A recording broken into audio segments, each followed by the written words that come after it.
Hello, hello, hello. How is everyone doing today? It is Thursday, and we are back with another Human Better 365 podcast. Every single day, Monday through Friday, I am here teaching in all of the areas that count: health, relationships, prosperity, and joy. Every Monday, we talk about money, business, finances on a show called Collect That Money, Honey. On Tuesday, we talk about time management, organization, procrastination on a show called Ain't Nobody Got Time for That. On Wednesday, I cover everything female, health, mental, emotional, physical, and relationships on a show called Nation of Diamonds. On Thursday, that's today, I talk to my millennials. I feel like I have the ability to do this because I am an elder millennial. I was born in 1982, so I am literally on the cusp. And I talk all the things that we are going through. We're really breaking the cycles with the millennial generation.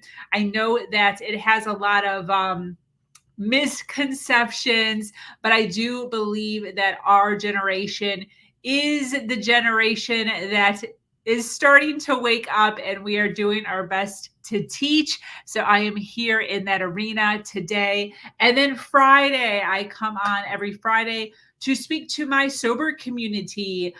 We have a community on Facebook called Sober Society 365, where we spark joy back into the sober community. So I hope that you guys are having a fantastic Thursday. Today, I am here talking about I am statements. I am statements. So for those of you that don't know, my name is Sabrina Victoria. I own the company called Human Better 365, which is a human transformation company that specializes in time management, organization, and procrastination in all the areas of our life. And today I want to talk about I am statements. For those of you that don't know, I am statements are actually the most powerful statement that any human can say. We hear ourselves when we speak. And when we say, I am, fill in the blank, this is us creating our identity. So I am followed by a truth or a lie can actually create individual experiences that can make or break someone's entire life based on how long it takes for us to actually correct that I am statement if it is a flat out lie. Now, if you don't ever do this, if you never get to the point, you never see a video like this or read a book like this or listen to a podcast, YouTube video, or educate yourself on this, then quite frankly, this is why many people have a sense of unsatisfaction or not being satisfied with who they are in their life. And a lot of it goes back to their identity and these statements that we correct or that we create for ourselves. So we create I am statements in order to kind of belong, in order to matter, in order to create community, in order to have a sense of self-worth. So I am statements like I am a mother, that creates a community around motherhood. I am a wife, creates a community among wives. I am loyal. I am a boyfriend, right? How many times have we gone from one I am to another and recognize that our friends, our family, our community starts to treat us different, right? When we go from single to married, it's hard to hang out with our single friends. Then we start to hang out with married friends. And then when we go from married to having a baby, that's a lot of times different again. Again, we're hanging out with more mothers or more parents than we are individuals who are single or who are married with no kids. So this really creates a sense of community. So a lot of times The I am statements that we use are used in order to really create something for ourselves, in order to really matter within a certain community. Now, where this can start to get tricky is when we start to 5, 10, 20, 40 years down the line, we start to change our beliefs. We start to change our beliefs, and our I am statements might alter. So, how do you deal with changing labels, right? This whole podcast here is talking about labels. When we feeling it necessary to change our label, when we have had this I am statement or this belief or this label on us for so many years, and then all of a sudden we're starting to change our mind. So again, community. So things like I am a pro-lifer, community. I am a Christian, community. I am a Jew. I am a Muslim. I am a God girl. I am a Republican. I am a vegan. I am a mechanic or a class clown, right? These are all, again, ways for us to create community, but these are also things that could alter, that could change, right? We talked earlier about mothers, wives, boyfriends. People break up. People get divorced. People lose their children. What happens when our I am statements are altered? Or maybe we want to alter them or we want to change them, but there's this heavy identity that is now sitting on top of us, and our warm or hot market or circle around us views us in a certain way. And now all of a sudden we're looking around and we're thinking to ourselves, I actually don't like this. I'm actually not agreeing with this, right? We hear all the time individuals who stay in marriages for way longer than they would have liked to. And a lot of times the reason is didn't want to disrupt the family dynamic, didn't want people being upset with us, didn't want to disturb the identity that they've already created with that person, with that family, with their spouse's parents, and looking a certain way. So our I am statements or our identities are a lot of times put on us, and then we feel very, very stuck in those identities, in those beliefs, in those labels or I am statements. Now, it can get even heavier than that. I don't even want to say it does get heavier than that. So not only are there I am statements that are kind of like given to us, like mother, wife, boyfriend, girlfriend. And then there are I am statements that we actually take on, like I am a pro-lifer, I am a Christian, I am a vegan. But then there's also I am statements that are created from other people, So it starts to get a little heavier at this point. If you are a child who grew up with a mother or a father who continued to kind of insinuate that you weren't a good person, maybe you kept a messy room and they constantly reiterated that you were dirty or you were messy. And you may come up with an I am statement around those complaints that is, I am not good or I am bad. If you grew up in a church or with parents that continued to say something to the effect of money being evil or money being of the devil, or the only way that you can succeed is if you sell your soul to the devil. This could give you an I am statement of, I am afraid of money. If you have a parent, a loved one, aunt, uncle growing up who maybe left you, maybe someone that you really loved. When people get divorced, this happens a lot. And one of the parents leaves. As a child, you might perceive that as you not mattering. You don't matter to that individual. That individual had no love for you. Therefore, they left and rarely, or if never, see you, which could lead to an I am statement of, I am not loved by anyone.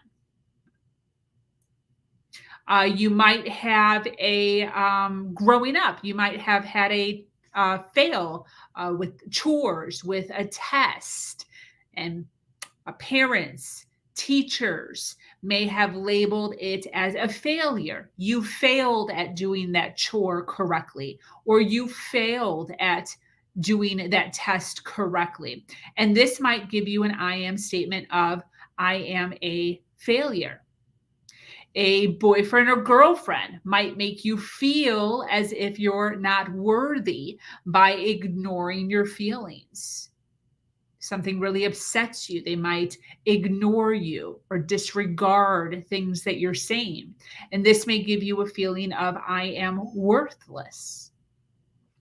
Is someone might insinuate or imply that you're not smart. I used to have a partner who would say things like, if I left a dish in the sink, would say, only a dirty pig would leave a dish in the sink. And I'd be like, why are you calling me a pig?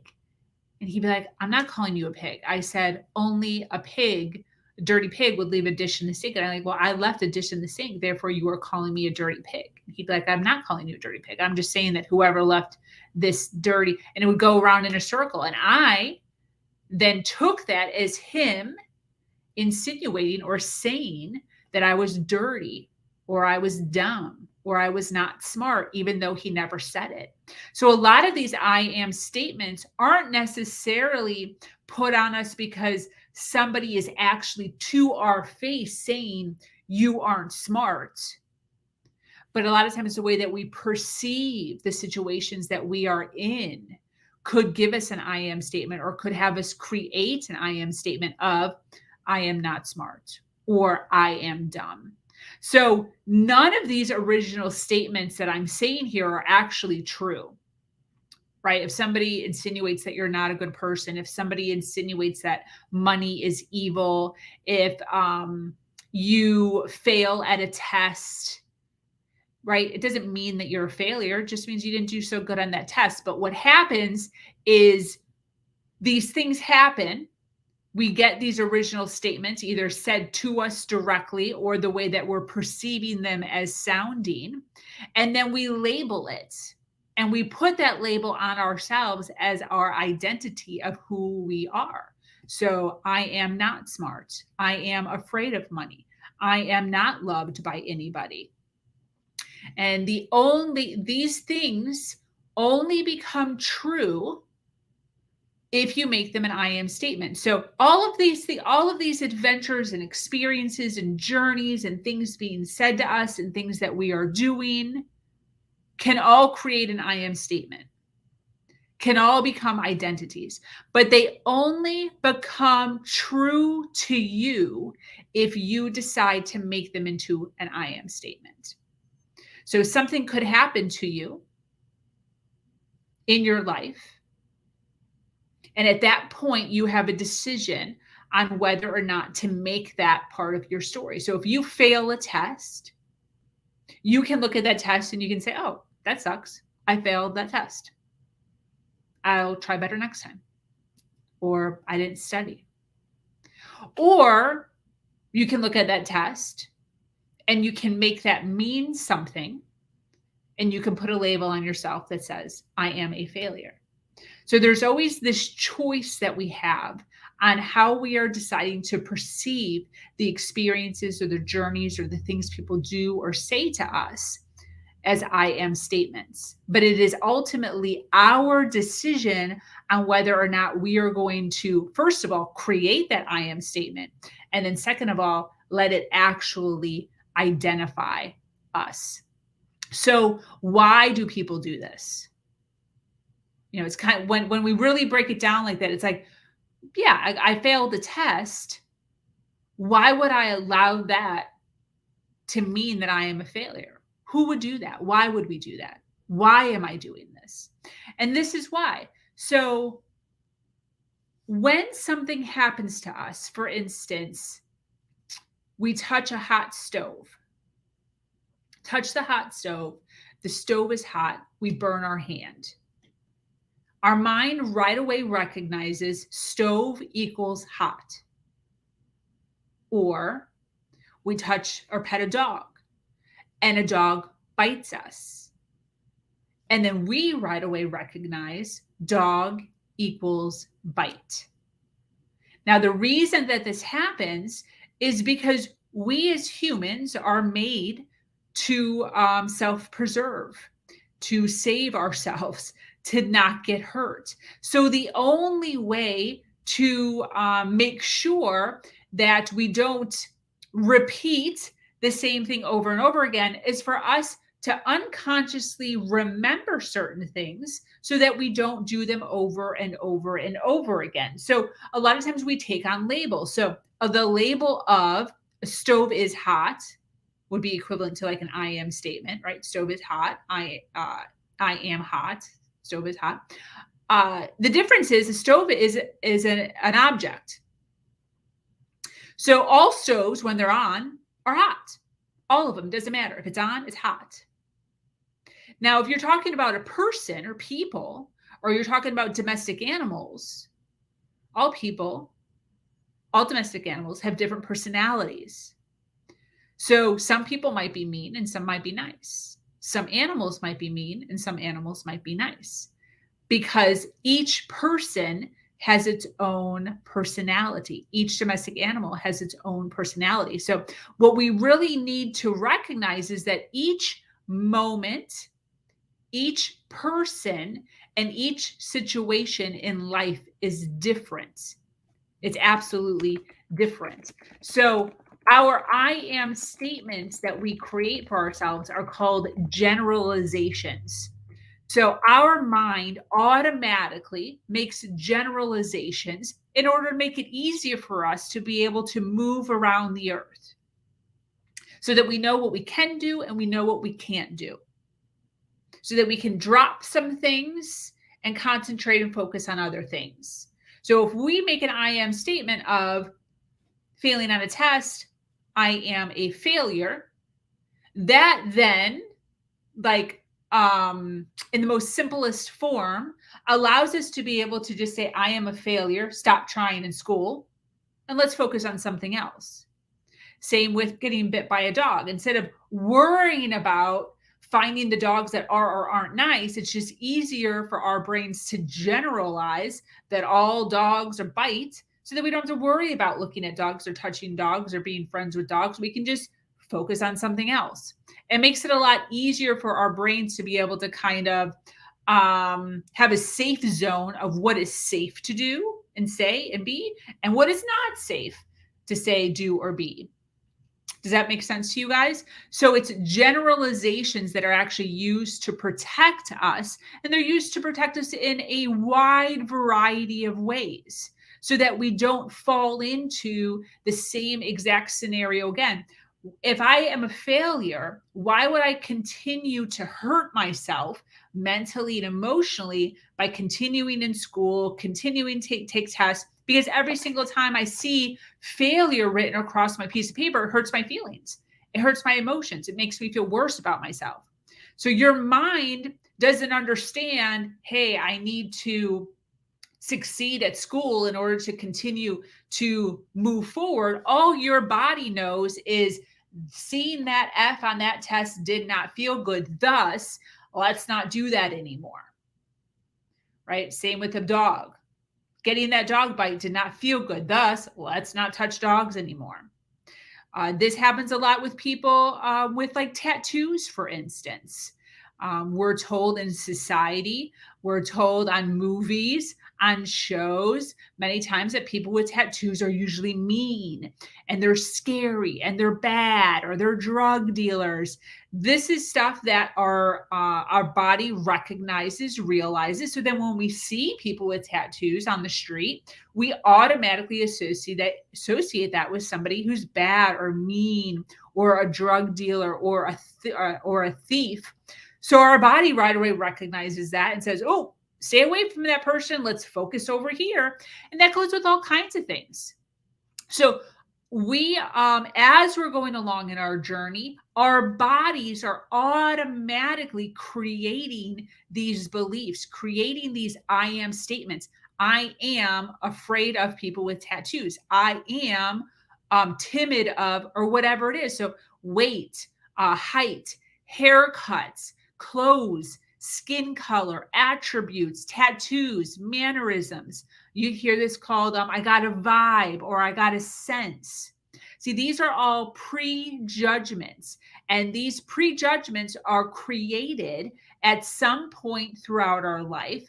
And then they stick with us in order to guard or in order to protect us from similar things happening. So if we watch show after show after show after show after show of men with mohawks doing bad things, we will automatically associate in the world men with mohawks are bad people, because that is what we have conditioned our mind to believe.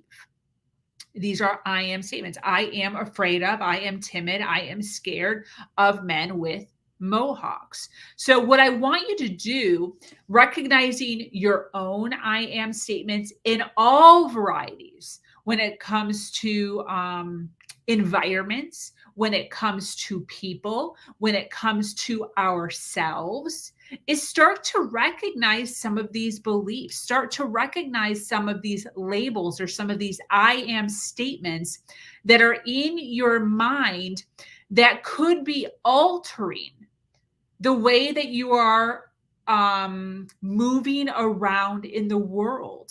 And recognize that a lot of times these beliefs are actually holding us back from who we authentically want to be, should be, or actually are. So recognizing that not all dogs bite. Recognizing that not all men with tattoos are bad people. So something like, I am of the belief that some dogs bite and some dogs don't. Or I am of the belief that some men with tattoos are dangerous and some men with tattoos are nice. You see the difference in that? See, there's a difference in just the way that that feels. It allows us to really be able to kind of step outside our box, really be able to give us room to grow, give us room to expand, and kind of put feelers out there as far as what feels good for us in our world in association with how we grew up. Who are you exactly? What do you believe exactly? And as you start to kind of take off some of these belief systems and maybe change, alter, put back on, maybe leave behind forever, we'll start to recognize a lightness in the way that we think, in the way that we view the world. So I really hope that this helped you kind of unbox this a little bit. And I would really like to work with you if you need help with this. If you would like to talk about this a little bit further as far as your own limiting beliefs or your own thoughts or labels that you have on the world or on yourself, I would love to work with you. I would love to talk to you about some one-on-one coaching. Feel free to reach out to me. I have my Facebook. Where is it? My Facebook. There we go. My Facebook page at Sabrina VTV. I would love for you to follow me. There is constant information like this for free, just hanging out. I am all about teaching you to do it differently than the way that you've been doing in the past. All good motivational stuff that everyone needs to hear. I would appreciate you sharing this. I would appreciate you commenting on this, and I would appreciate you following me on Facebook. So I certainly hope you guys are having a fantastic day. If you are watching this live, be sure to leave me some sort of an emoji before you head out. If you are watching this on the replay, I would love for you to hashtag replay before you head out so that I know that you were here and I know that you were listening all the way through. Have a fantastic day. Tomorrow, I will be here talking about sobriety. So make sure you follow us on our Facebook page at Sober Society 365. And you'll also see this on my Facebook page on both. So hope to talk to you guys soon. Reach out anytime. Adios.